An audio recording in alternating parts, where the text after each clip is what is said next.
The mafia boss's son kept crying in the restaurant until the waitress said, "He just needs a mum." "Whatever you do, don't look him in the eye," the manager whispered, his hands trembling as he polished a glass that was already clean. "And for God's sake, don't go near the table if the baby starts screaming." But I did more than that. I walked right into the lion's den. I touched what belonged to him.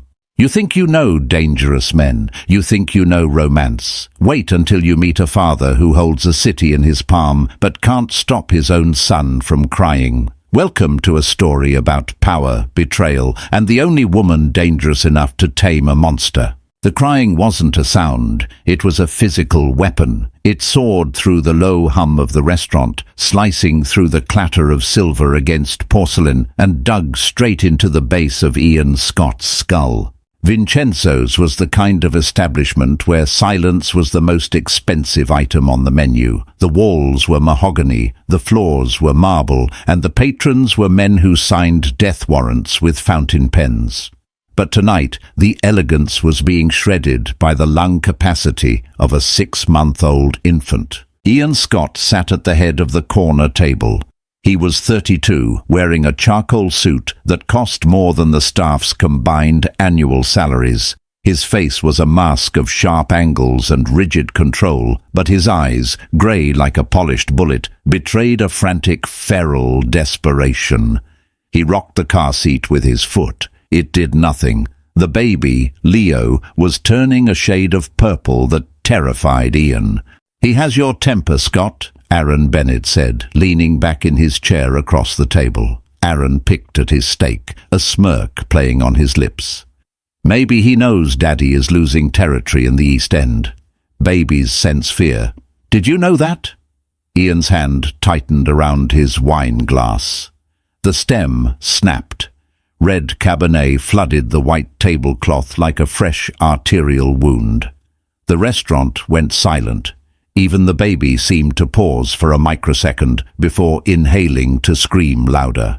"Careful, Aaron," Ian said, his voice terrifyingly quiet. "You're confusing my patience with weakness."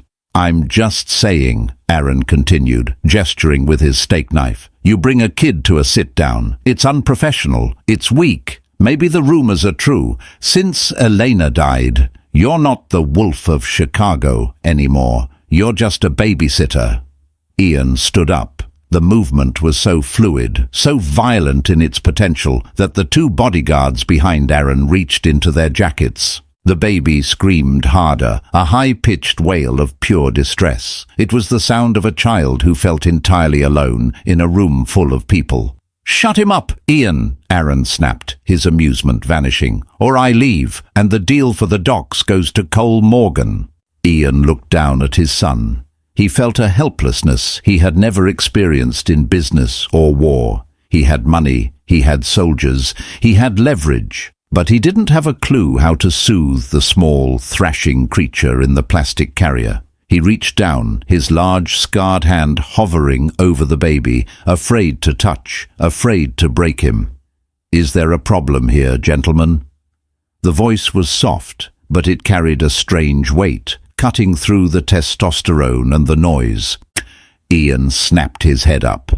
A waitress stood there. She wasn't one of the regular senior servers who hovered around the VIP tables. She was young, perhaps 24, with dark hair pulled back in a severe bun that highlighted the sharpness of her cheekbones. Her uniform was standard, but she wore it like armor. Her name tag read Lauren. "Get lost," one of Aaron's guards growled. Lauren didn't look at the guard. She didn't even look at Ian, the man whose face was plastered on the front page of the crime beat every other week. She looked strictly at the baby. "He's not hungry," Lauren said, her eyes narrowing as she observed the infant. "And he doesn't need a diaper change?" Ian stared at her, stunned by the audacity. "Excuse me?" "You've checked his bottle 3 times in the last 10 minutes, Lauren observed, her tone clinical. "You checked his diaper before the appetizers arrived. He's arching his back. His fists are clenched tight." "I said get lost," Aaron barked, slamming his hand on the table. Lauren ignored the gangster completely. She took a step closer to Ian. This close, Ian could smell her. Not perfume, but soap, and something distinct, like antiseptic and peppermint. It was a clean, sharp scent. "May I?" she asked Ian. It was insanity. He shouldn't let a stranger touch his son. His enemies were everywhere. She could have a needle in her sleeve, a capsule of poison. But Leo let out a sob that broke into a cough, gasping for air. Ian nodded once, a microscopic dip of his chin. Lauren didn't hesitate. She didn't pick the baby up. Instead, she leaned over the carrier. She placed one hand firmly on the baby's chest, offering a heavy, grounding pressure, and with her other hand, she firmly gripped the infant's tiny, flailing legs, holding them still. She leaned down, her face inches from the baby's, and made a low, rhythmic shushing sound. It wasn't the gentle shh, shh people usually did. It was a deep, guttural vibration from her chest. Vroom, vroom. She held the eye contact with the infant. 10 seconds. 20 seconds. Leo's eyes, wet and red, locked onto hers. The screaming stopped. It choked off into a whimper, then silence. The baby's body, previously rigid as a board, went slack under her hands. The silence in the restaurant was deafening. Lauren kept her hand on the baby's chest for another moment, feeling the heartbeat slow down before she straightened up. She adjusted her apron, her face returning to a blank professional mask. She looked at Ian. For the first time, their eyes met. Hers were a startling amber color, devoid of the fear that everyone else in the city showed him. "He's not sick, and he's not hungry," Lauren said flatly. "Then what is it?" Ian asked. His voice was hoarse. He realized he had been holding his breath. Lauren glanced at Aaron Bennett, then at the circle of armed men, and finally back to the lonely, powerful man standing over the car seat. He's surrounded by testosterone, aggression, and the smell of gunpowder and cologne, she said, her voice dropping so only Ian could hear. "He's terrified. He doesn't need a bottle, Mr. Scott." She paused, picking up the broken wine glass from the table with effortless grace. "He just needs a mom." She turned and walked away toward the kitchen, the shards of glass clinking softly on her tray. Ian stood frozen. Across the table, Aaron Bennett was laughing, but Ian didn't hear him. He was looking at his son, who was finally, peacefully asleep. The kitchen of Vincenzo's was a chaotic contrast to the dining room. It was bright, white, and loud with the shouts of chefs and the hiss of searing meat. Lauren Perry dumped the broken glass into the bin and leaned against the stainless steel counter, exhaling a breath she felt she'd been holding for an hour. Her hands were shaking slightly. "Stupid," she told herself. "Stupid, stupid, stupid. You don't interact with the tables. You definitely don't touch the children of the Bratva's biggest rival." "Lauren!" The manager, Mr. Ricci, came storming over, his face red. "What do you think you're doing? I put you on the floor for one night because Sarah called out, and you interrupt Ian Scott's meeting." "The baby was crying, Marco," Lauren said, keeping her voice level. It was disturbing the other guests. "You're fired," Ricci hissed. "Get your things, go out the back. If Scott complains, I'm telling him you were a temp agency hire." Lauren closed her eyes. She needed this job. The envelope of cash hidden under the loose floorboard in her studio apartment was light, dangerously light. "Fine," she said. There was no point begging. Begging made you memorable, and Lauren Perry needed to be invisible. She untied her apron, folded it neatly, and walked to the locker room. She changed into her street clothes, oversized jeans, a grey hoodie, and scuffed sneakers. She pulled her hair down, letting it shield her face. She slipped out the back exit into the alleyway. The alley was narrow, smelling of refuse and stale oil. The sodium streetlights cast long, sickly orange shadows against the brickwork. Lauren kept her head down, walking fast. She needed to get to the subway before the late-night crowd made it unsafe. "Miss Perry?" The voice came from the shadows near the dumpster. Lauren froze. Her hand instinctively went to the pepper spray in her pocket, a reflex honed by 3 years of running. A car door opened. A black SUV was idling silently at the mouth of the alley, blocking her exit. Ian Scott stepped out. Without the ambient noise of the restaurant, he looked even larger. The streetlights caught the sharp line of his jaw. He wasn't wearing his suit jacket anymore. His dress shirt was rolled up to the elbows, revealing forearms that were thick with muscle and marked by faint white scars. "Mr. Scott," Lauren said. She didn't retreat. "I was just fired. If you're here to complain about the service, take it up with Marco." "I'm not here about the service," Ian said. He walked toward her. He moved with a predator's grace, silent, purposeful. He stopped 3 feet away. "How did you do it?" he asked. "Do what?" "Leo. He hasn't slept in 2 days. The nannies, they try, but he screams until he vomits. You touched him for 30 seconds, and he's out cold in the car." Lauren gripped her bag strap tighter.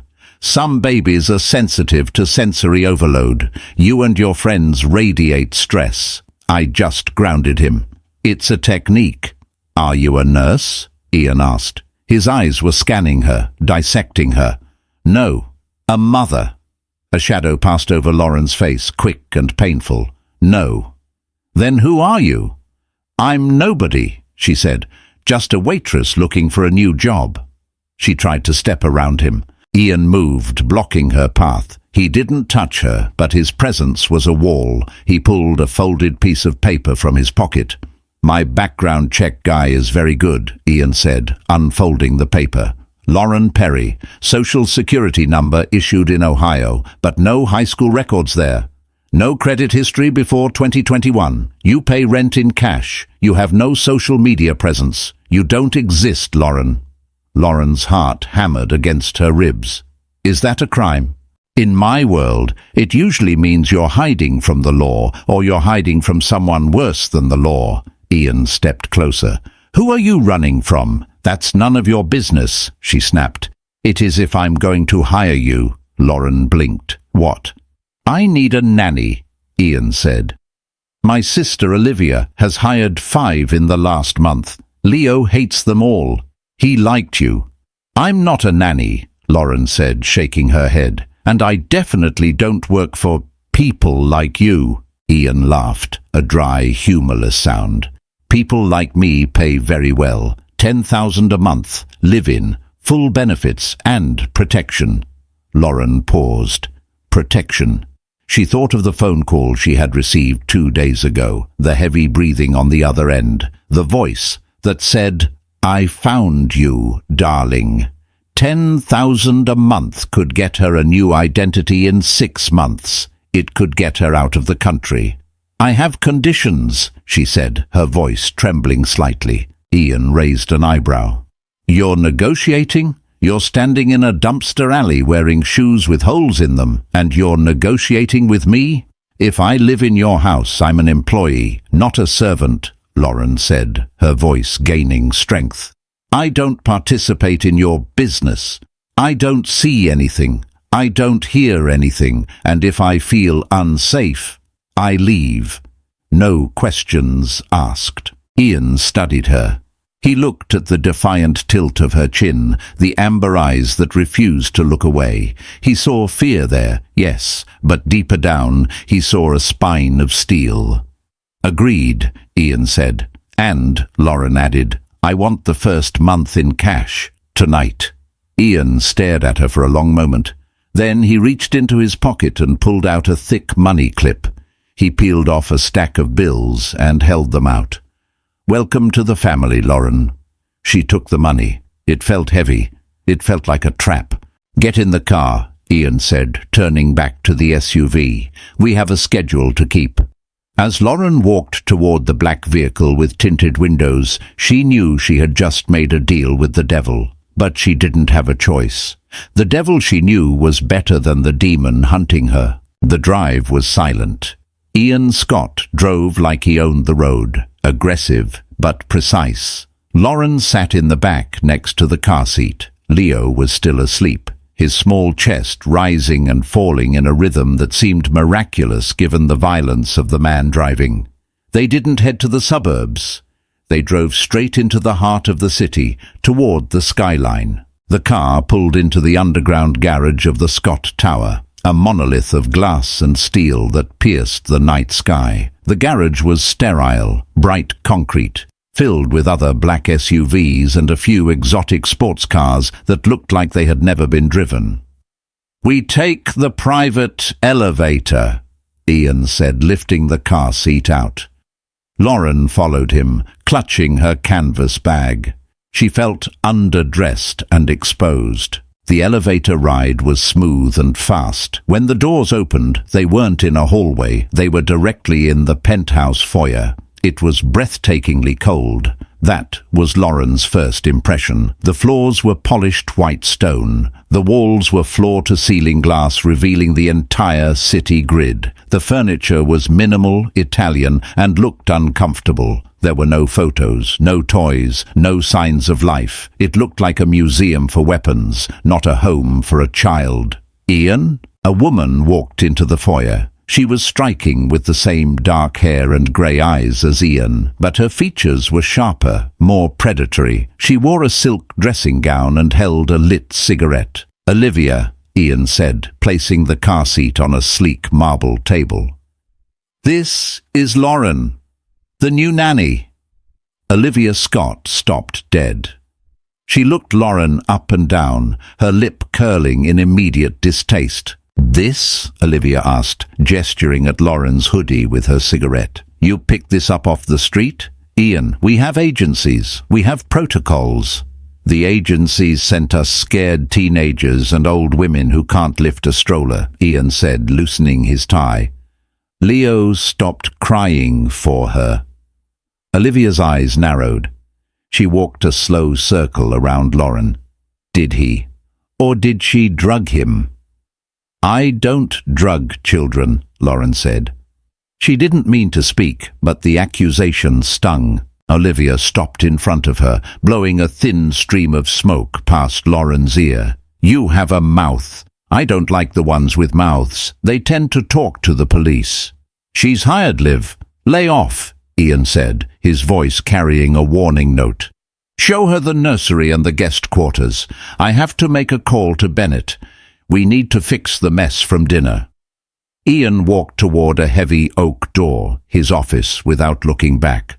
Lauren was left alone with the sister. "Follow me," Olivia said icily. She led Lauren down a long gallery-like hallway. "Rule number 1. You do not enter the West Wing. That is Ian's business area. If you go there, the security team will shoot you. They don't ask questions." Lauren swallowed. "Understood." Rule number 2. No guests. Ever. Your phone is monitored. Your internet usage is monitored. "Fine." Rule number 3. Olivia stopped at a door painted a soft, unexpected pale blue. She turned to Lauren. "Don't think you can save him." Lauren frowned. "Save who? The baby?" "Ian," Olivia said. Her eyes were hard, but for a second, Lauren saw a flicker of exhaustion in them. "Women see the suits and the money and the sad widower eyes, and they think they can fix him. You can't. He's a weapon, not a man. If you get close to him, you will burn. Just change the diapers and keep your head down." Olivia pushed the door open. The nursery was the only room in the house that felt human. It was warm. There was a large crib, a plush rocking chair, and a mobile of stars spinning slowly. "Your room is through the connecting door," Olivia pointed. "Bathroom is en suite. Kitchen is fully stocked. If Leo cries tonight, handle it. If you wake Ian up, you're out on the street." Olivia turned and left, her silk robe swishing like a serpent's tail. Lauren waited until she heard the click of heels fade away. She let out a shaky breath. She walked over to the car seat, unbuckled the sleeping Leo, and gently transferred him to the crib. He stirred, his tiny hand grasping air. Lauren offered her finger. He grabbed it, his grip surprisingly strong. "Just you and me, kid," she whispered. In the shark tank. She went into her adjoining room. It was luxurious, with a king-sized bed and high thread count sheets, but the windows didn't open. It was a gilded cage. Lauren began to unpack her meager belongings. She placed her toothbrush in the bathroom. She hid the cash Ian gave her inside the lining of her winter coat in the closet. Then she did what she always did in a new place. She checked the perimeter. She walked back into the nursery. She ran her hands along the crib rails. She checked under the changing table. She picked up a teddy bear that was sitting on the shelf. A generic, expensive-looking bear. She squeezed it. There was a hard lump in the stomach. Lauren's blood ran cold. She turned the bear over and found a tiny, almost invisible seam. She pulled it apart. Inside, nestled in the stuffing, was not a voice box. It was a small black electronic disc. A listening device. But it wasn't the kind you bought at a spy store. Lauren recognized the tech. It was military grade. The blinking red light meant it was transmitting now. Was Ian spying on his own son? No. If Ian wanted to spy, he would use the security cameras mounted in the corners. This was hidden inside a toy. Someone was listening to the nursery. Someone who wasn't Ian Scott. Lauren looked at the camera in the corner of the ceiling, then at the bug in her hand. If she told Ian, she proved her loyalty, but she also proved she knew how to find military bugs, which would blow her cover as a simple waitress. If she didn't tell him, whoever was listening might hurt the baby. Lauren looked down at Leo, sleeping peacefully. "He just needs a mom," she had said. "A mom protects her cub." Lauren took a piece of gum from her pocket, chewed it quickly, and stuck the bug to the underside of the heavy changing table, muffling the microphone against the wood. It would buy her time. She walked to the window and looked out at the city lights. Somewhere out there, Miles Wright was looking for her. And in here, someone was hunting Ian Scott. She had walked out of the frying pan and into the fire. Suddenly, the door to the nursery creaked open.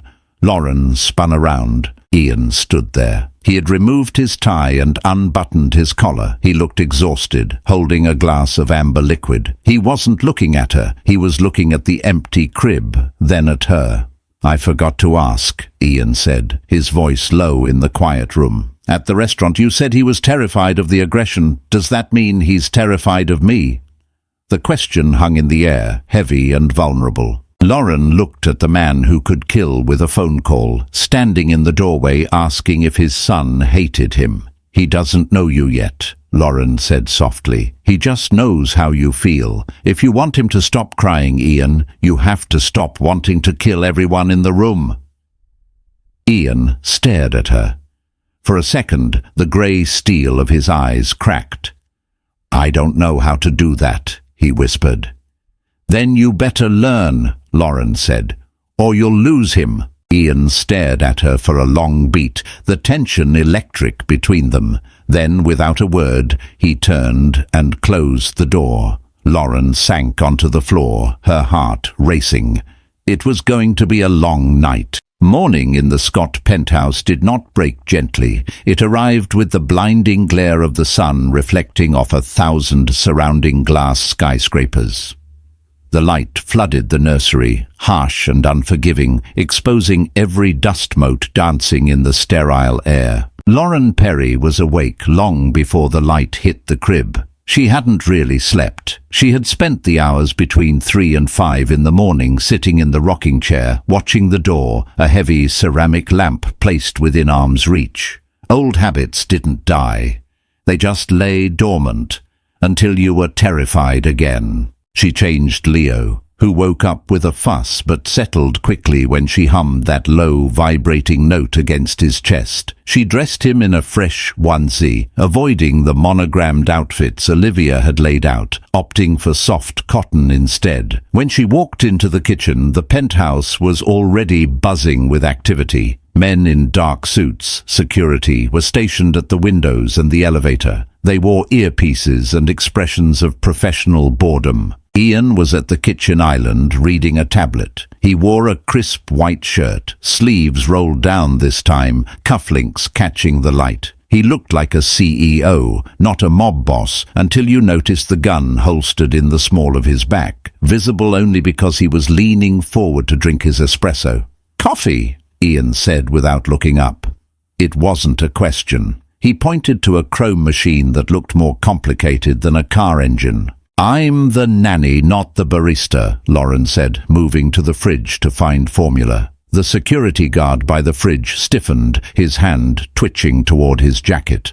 No one spoke to Ian Scott like that. Ian looked up. His eyes were bloodshot. He hadn't slept either. "Leo?" "Fed. Changed. Smiling at a dust bunny in the crib," Lauren replied. She started mixing a bottle, her movements precise. "You should go see him. He's in a good mood." "I have a meeting in 20 minutes, Ian said, his gaze returning to the tablet. "Olivia has a list of schedules for you. Pediatrician at 10, park at noon. Private park, obviously. Security will drive you." "No," Lauren said. The room went silent. The security guard actually took a step forward. Ian set his tablet down slowly. "No? If someone is targeting you, which they clearly are, given the armada of guys in the hallway, then a scheduled trip to the park is a sniper's dream," Lauren said, keeping her back to him as she shook the bottle. "Routine is how you get killed. We stay inside today." Ian stared at her back. She was right, of course. It was standard counter-surveillance logic. But a waitress from Ohio shouldn't know counter-surveillance logic. "You watch a lot of action movies, Lauren?" Ian asked, his voice low. Lauren turned, the bottle in her hand. "I watch the news. Rich guys get kidnapped. I don't want to be collateral damage." "Smart," Ian conceded. He gestured to the guard. "Cancel the convoy. They stay in lockdown." Just then, Olivia swept into the room, her phone pressed to her ear. She was dressed in a sharp power suit, her heels clicking aggressively on the marble. "I don't care what Cole Morgan says, tell him—" She stopped, seeing Lauren. She hung up the phone. "You? Why isn't the baby ready? The driver is waiting." "Change of plans," Ian said. "Lauren thinks it's unsafe." Olivia scoffed, a harsh sound in the quiet kitchen. "Lauren thinks? Since when do we take security advice from the help? She's probably too lazy to pack the diaper bag." "The bug," Lauren blurted out. She hadn't meant to say it, but Olivia's condescension triggered a defensive reflex she couldn't suppress. Ian went still. What bug? Lauren mentally cursed herself. She had to play this carefully. She couldn't admit she knew it was a military-grade transmitter. The bear," Lauren stammered, feigning nervousness. "In the nursery. I was cleaning it last night, checking for loose buttons because they're a choking hazard.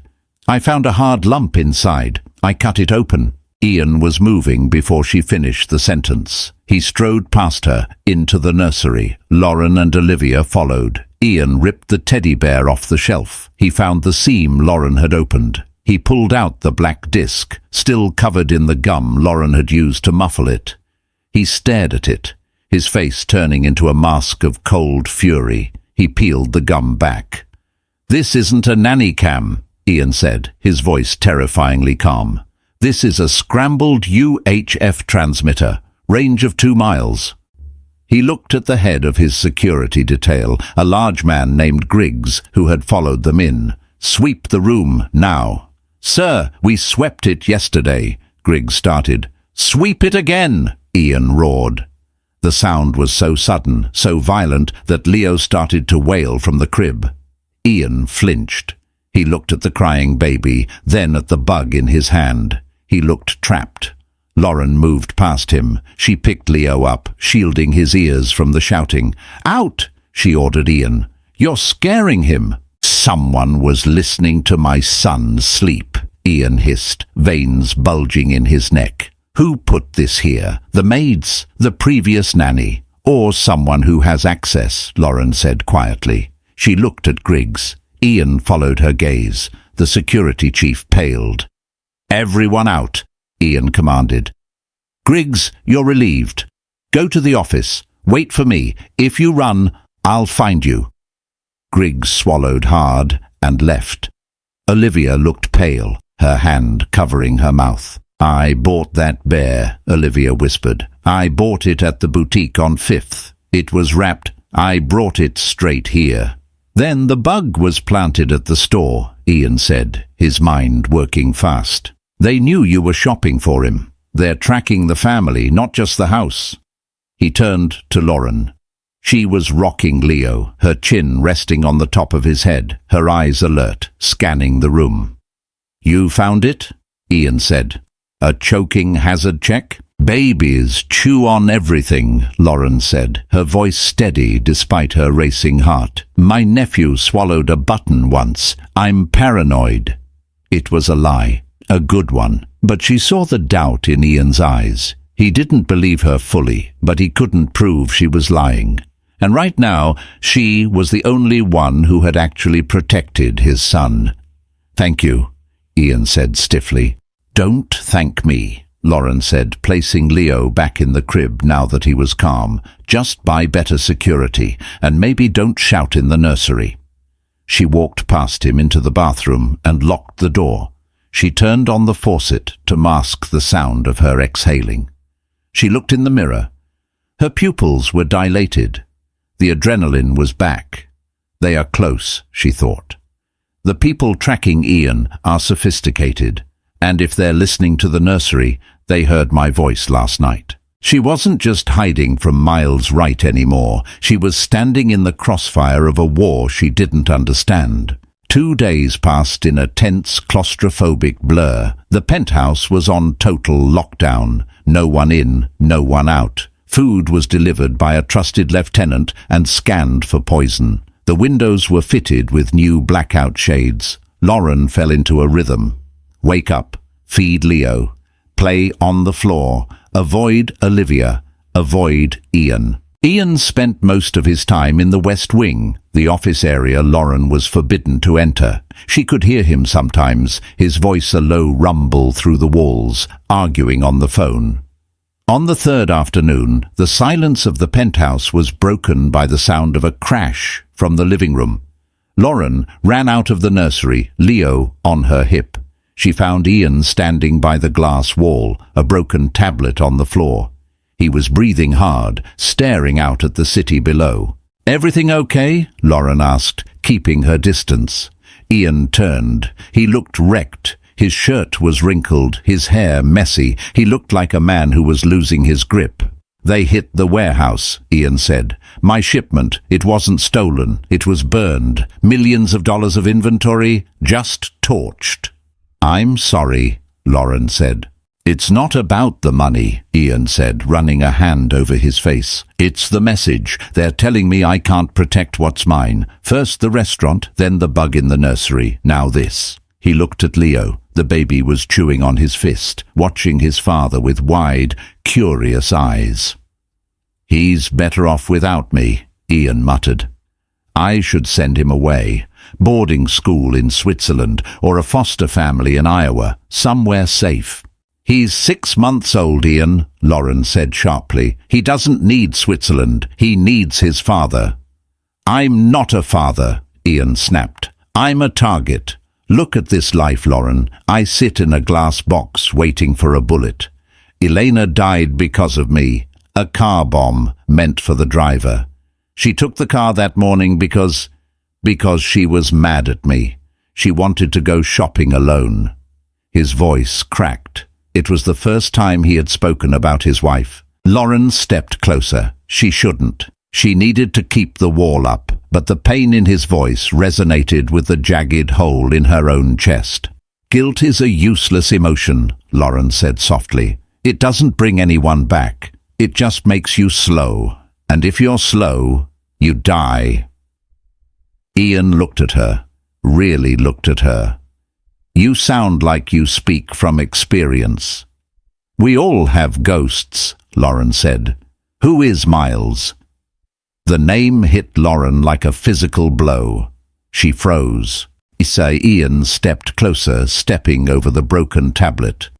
I ran your background check again, deeper this time. I used a contact at the FBI. Your social security number belongs to a girl who died in a car accident in 1999. You're a ghost, Lauren, but ghosts leave trails. He pulled a folded photo from his pocket. It was grainy, taken from a surveillance camera at a bus station in Cleveland 3 weeks ago. It showed Lauren, blonde hair then, looking over her shoulder. And then there's this, Ian said. A police report from Dayton. A woman matching your description filed a restraining order against a man named Miles Wright, a detective, a highly decorated, highly dangerous detective. Lauren felt the blood drain from her face. The room spun. He's a cop? Ian asked. Is that why you're here? Are you a plant? Is this an undercover operation? No! Lauren backed away, clutching Leo tighter. He's not doing this for the police. He's sick, Ian. He's obsessed. So you're running from a dirty cop, Ian deduced. His eyes narrowed. And you brought that heat to my doorstep. He doesn't know where I am, Lauren pleaded. I ditched the phone. I changed my hair. I paid cash. You have no idea how these people work, Ian said, his voice cold again. If he's a detective, he has resources. He can track you. I saved your son, Lauren whispered. I found the bug. Ian stopped. The anger warred with the logic in his eyes. You did, he admitted, which is the only reason you aren't being dragged out of here by your hair right now. He turned away, looking out the window again. Pack a bag, he said. Lauren's heart stopped. You're kicking me out? No, Ian said. We're leaving. The penthouse is compromised. The warehouse is gone. And if a rogue cop is tracking you, he might find this place eventually. We're going to the safe house, the real one. Where? Up north, the lake house. No electronics, no staff. Just us, the baby, and enough ammo to hold off an army. He turned back to her. You said you wanted protection? You're about to get it. But once we leave this building, there is no quitting. You're in the war now. Lauren looked at Leo, then at Ian's outstretched hand. She thought of Miles, his badge gleaming under the streetlights, as he promised he would never let her go. She thought of the way Ian had looked at the teddy bear with terror in his eyes. Two monsters. One wanted to possess her, the other wanted to protect his son. Lauren shifted Leo to her other hip and took Ian's hand. I'm packed, she said. The convoy left at midnight. 3 black SUVs. Ian drove the middle one, an armored Cadillac Escalade. Lauren sat in the passenger seat. Leo strapped into the base in the back. They took the lower tunnels, avoiding the highway cameras. The city lights smeared into streaks of neon and sodium orange against the thick bulletproof glass. The silence in the car was heavy. Ian drove with one hand on the wheel, the other resting near the console, where a heavy handgun sat. Miles Wright, Ian said, breaking the silence. What did he do to you? Lauren stared out the window at the concrete walls of the tunnel. He was the officer who responded when my apartment was broken into. He was charming, helpful. He fixed my lock. Then he started showing up at my work. Then he started parking outside my house. She shivered, despite the climate control. When I tried to leave town, he pulled me over. He told me that if I ever tried to run, he'd plant drugs in my car. He'd ruin me. He said I belonged to him. Ian's knuckles whitened on the steering wheel. Possessive men are weak men. They control because they can't lead. He killed my cat, Lauren said, her voice flat. I came home and found it. That was the warning. Next time, he said, it would be my sister. So I ran. I cut contact with everyone. I became nobody. Ian glanced at her. There was a strange respect in his eyes now. You're a survivor, Lauren? We'll see, she murmured. They emerged from the tunnel onto a dark, industrial service road that led toward the highway on-ramp. It was a desolate stretch, flanked by abandoned factories and high chain-link fences. "Something's wrong," Lauren said suddenly. Ian looked at her. "What?" "The lead car," Lauren pointed. "Their brake lights. They're tapping them 3 times. Ian frowned. "That's not a signal." "It's a hesitation," Lauren said, her body tensing. "The driver is unsure." Why would he be unsure on a straight road? Before Ian could answer, the lead SUV exploded. The sound was a dull thump inside the armored cabin, but the shockwave rocked their heavy vehicle. A fireball erupted into the night sky, illuminating the grim skeletons of the factories. "Hold on!" Ian screamed. He slammed on the brakes and spun the wheel. The heavy Escalade drifted, tires screeching on the asphalt. The rear SUV, following too close, clipped their bumper, sending them spinning further. "Ambush!" Ian yelled into his radio. "Ambush! Sector 4!" But there was only static. The comms were jammed. Bullets began to ping against the glass. Thwack, thwack, thwack. High caliber, automatic fire. They were in a kill box. The car slammed into a concrete barrier and stopped. The engine stalled. "Get down!" Ian unbuckled his seatbelt and grabbed the gun. "Stay down!"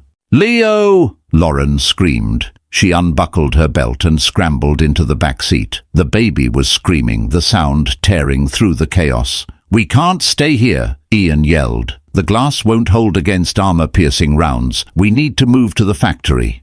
"Are you crazy?" Lauren yelled back, hovering over the car seat. "There are shooters out there." "The gas tank is compromised," Ian shouted, pointing to the dashboard where a warning light flashed. "We have 30 seconds before this car becomes a coffin." He kicked his door open. He fired 3 shots into the darkness, providing cover. "Go! Grab the carrier! Go!" Lauren didn't think. She acted.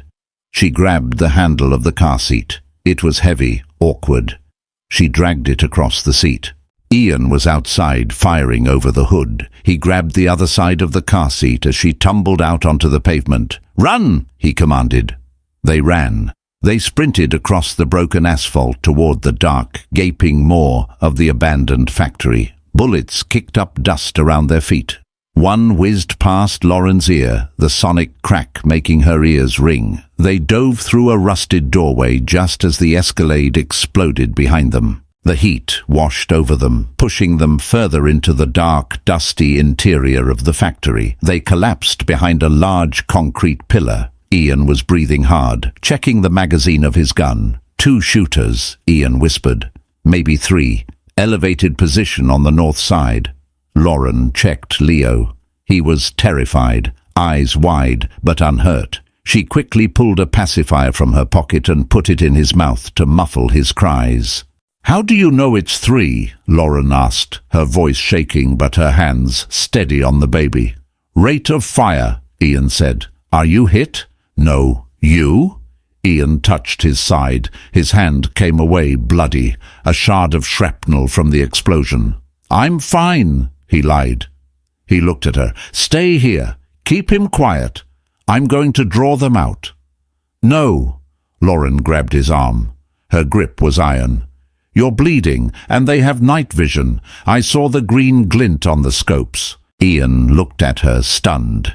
"You saw scope glint while running for your life." "I notice things," Lauren said. She looked around the factory floor. It was a maze of rusted machinery and shadows. "Give me your backup piece," Lauren said. Ian stared at her. "What?" "You have an ankle holster," Lauren said. "I saw it when you were driving. Give it to me." "Lauren, you're a nanny. You don't know how to—" "Give it to me," she hissed, "or we all die right here." Something in her eyes, that amber fire, told him this wasn't a debate. This wasn't the waitress from Ohio. This was someone else entirely. Ian reached down and pulled a compact Glock 26 from his ankle holster. He handed it to her. Lauren checked the chamber, verified the safety was off, and held it with a grip that was perfect, practiced, and professional. She didn't hold it like a movie character. She held it like a soldier. "Watch the baby," Lauren said. "Lauren, Wait! She was gone. She moved into the shadows, silent as smoke. Ian slumped against the pillar, pressing his hand to his bleeding side. He looked at his son, who was sucking furiously on the pacifier.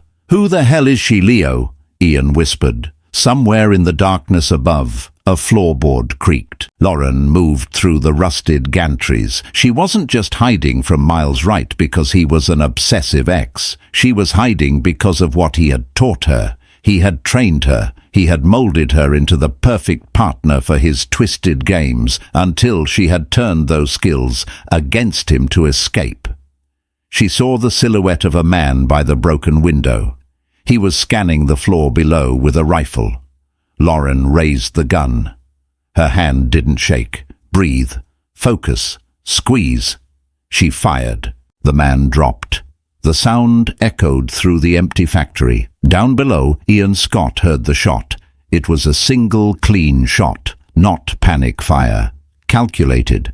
He realized then that the woman he had hired to change diapers was more dangerous than any of the men he employed.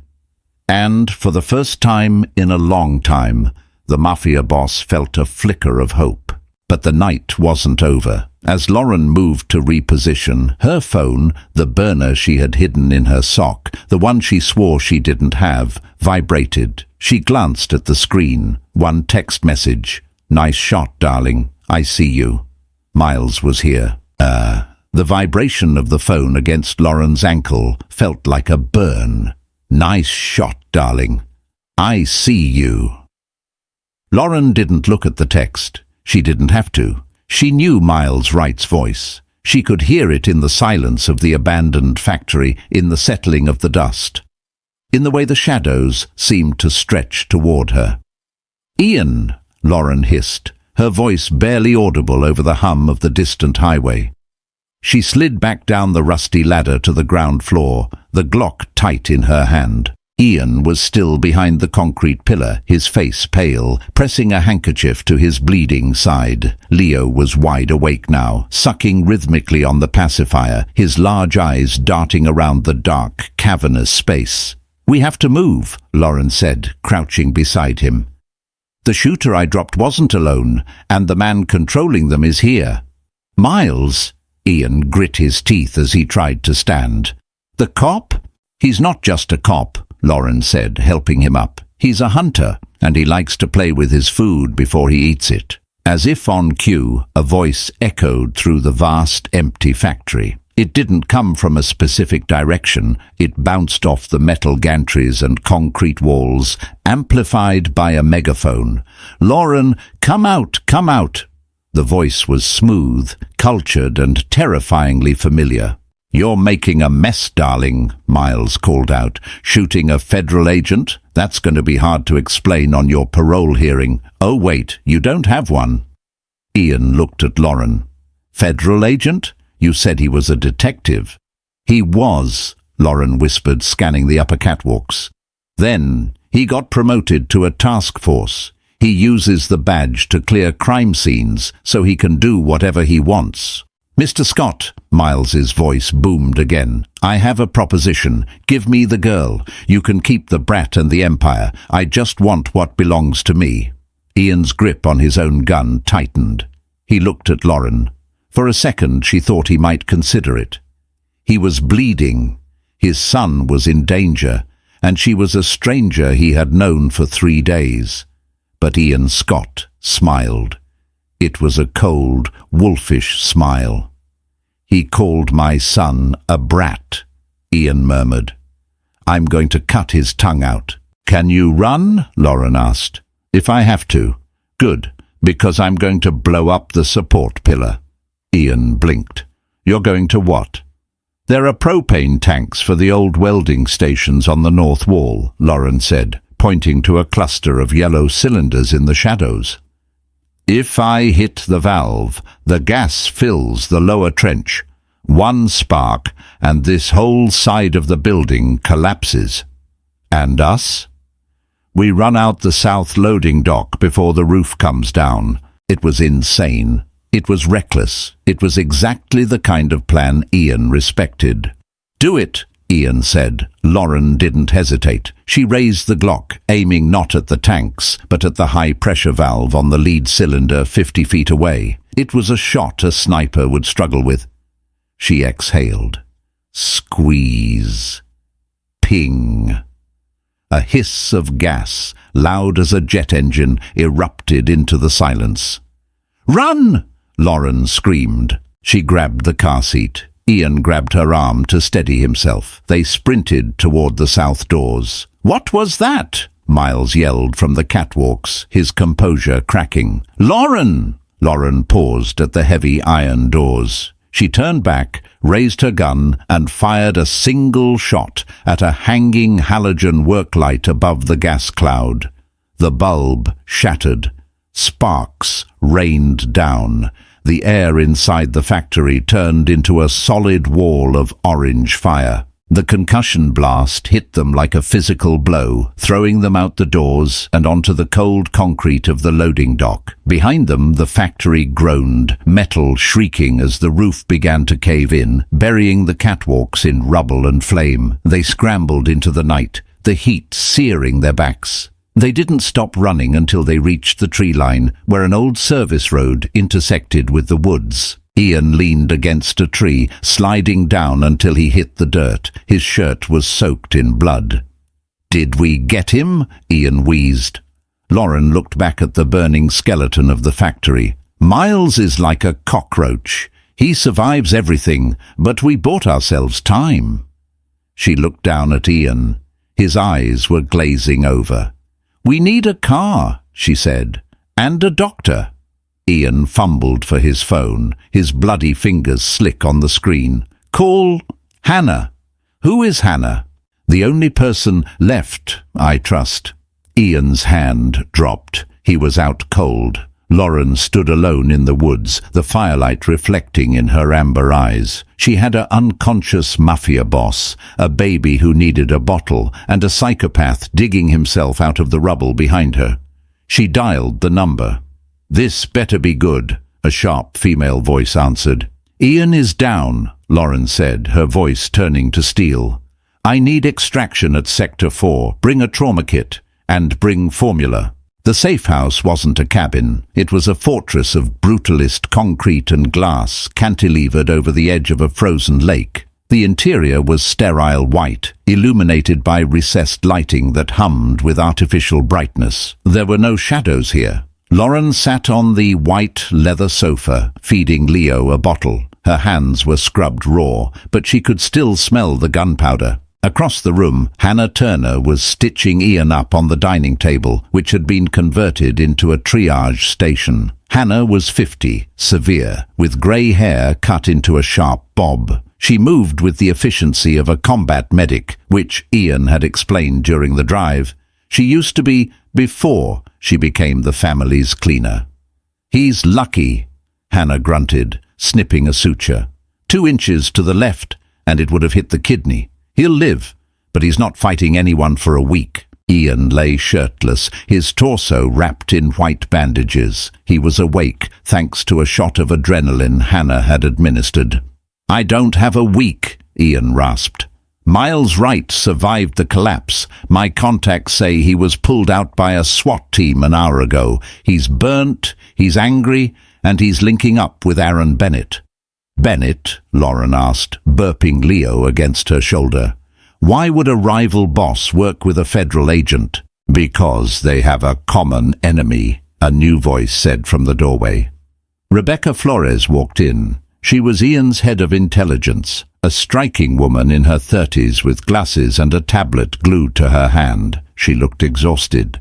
"I pulled the phone records," Rebecca said, placing the tablet on the table near Ian. "It wasn't a coincidence. Aaron Bennett has been paying Miles Wright for 3 years. Miles provides police protection for Bennett's shipments, and Bennett gives Miles intel on high-value targets." "And I'm the target," Ian said. "No," Lauren said softly. She stood up, placing the sleeping Leo in a portable crib Hannah had brought. "I am." She turned to face them. "Miles doesn't care about your drug shipments, Ian. He doesn't care about the territory. He wants me back. He's using Bennett's resources to flush me out, and Bennett is using Miles's obsession to take you down." The room went silent. Ian sat up, wincing. You're the leverage." "I'm the bait," Lauren corrected. "And as long as I'm with you, he'll burn the whole city to get to us." "Then we give him what he wants," Ian said. Lauren's eyes widened. "Excuse me?" "We invite him here," Ian said. He looked at Rebecca. "Send a message to Bennett. Tell him I'm ready to surrender. Tell him I'm wounded, my men are scattered, and I'm willing to sign over the East End territory. All he has to do is come to the lake house to sign the papers." "And Miles?" Rebecca asked. "Tell him I have the girl," Ian said, his eyes locking with Lauren's. "Tell him I'm willing to trade her for my life." Hannah dropped her scissors. "Ian, you can't be serious." Lauren stared at him. She saw the calculation in his grey eyes. She saw the wolf. But for the first time she didn't see a threat. She saw a partner. "He won't believe it," Lauren said. "Miles knows I wouldn't go quietly. He knows you wouldn't give up. He'll believe it because he thinks I'm a selfish criminal who cares more about money than a nanny," Ian said. "And he'll believe it because his arrogance won't let him consider that a waitress and a dying mobster could outsmart him." "It's a trap," Lauren realized. "It's a kill box," Ian corrected. "But this time we control the trigger." He held out his hand to her. "Do you trust me?" Lauren looked at the hand. It was the hand of a man who had killed, but it was also the hand that had awkwardly tried to hold a baby bottle 3 days ago. "I trust you," Lauren said, taking his hand. "But if this goes south, I shoot you first." Ian smirked. "Deal." Later that night, the house was quiet. Hannah and Rebecca were in the security room, prepping the perimeter. Lauren stood by the massive glass window, looking out at the black void of the frozen lake. Ian walked up behind her. He moved stiffly, favoring his side. "You should be resting," Lauren said without turning. "I can't sleep," Ian said. "I keep thinking about the restaurant. When you took Leo." "I just did what needed to be done." "No," Ian said. He stepped closer. The heat of his body radiated against her back. "You saw him. Everyone else saw a problem, a noise, a liability. You saw a person." He reached out and touched a stray lock of hair near her ear. His fingers were rough, but his touch was hesitant, gentle. "I saw you too," Lauren whispered, turning to face him.